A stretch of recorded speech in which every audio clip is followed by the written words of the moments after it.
Hello mga ka-busy mind. So ngayon mag-assemble tayo ng line tester. Yan. Gamit ang battery na ito, tinanggal natin yan dito sa exit light. Yan. Ang exit light ay may backup na battery yan. Kapag nag-brown out, automatic iilaw yung exit light. Kasi dahil dito sa backup battery. Ngayon, mag-assemble tayo ng continuity tester. So, gamit ang battery na ito, yan, at saka LED na maliit.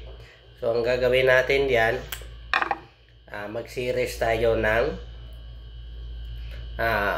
wiring connection dito para iilaw itong LED light. Yan, 3.7 volts ang battery na ito. So, i-testing muna natin. Tandaan natin, ang LED light ay may polarity yan. Hindi yan iilaw kapag nagkabaliktad ang connection dito. Ngayon, testing natin ito. LED na yan. Dikit lang muna natin, temporary. Yan. Buka natin. Yan. Malakas ang ilaw. Yan.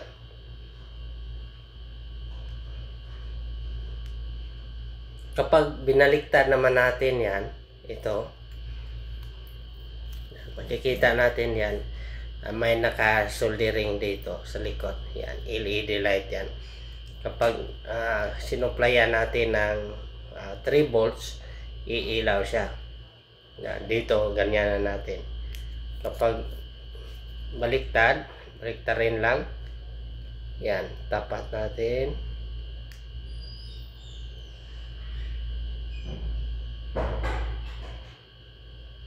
Yan, may ilaw siya. Yan.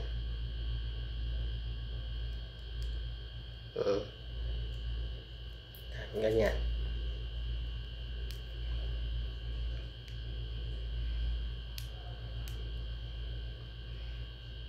Testing muna natin, tapos isoldering natin ito. Kapag gumagana na yan, na-assemble na natin ito, i-testing natin sa isang kable para malaman natin na walang putol ang kable.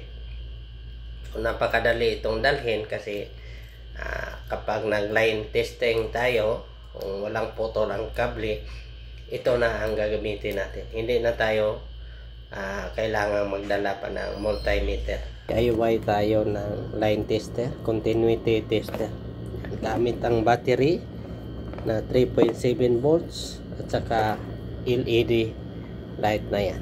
So, ang gamit dito, kapag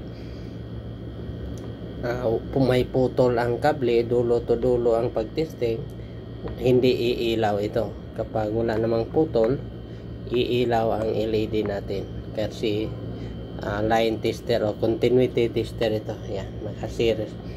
Yung negative, direkta sa isang wire. Yung positive, pinutol natin, idaan natin sa ilaw. Kapag short natin, iilaw yung LED. Okay?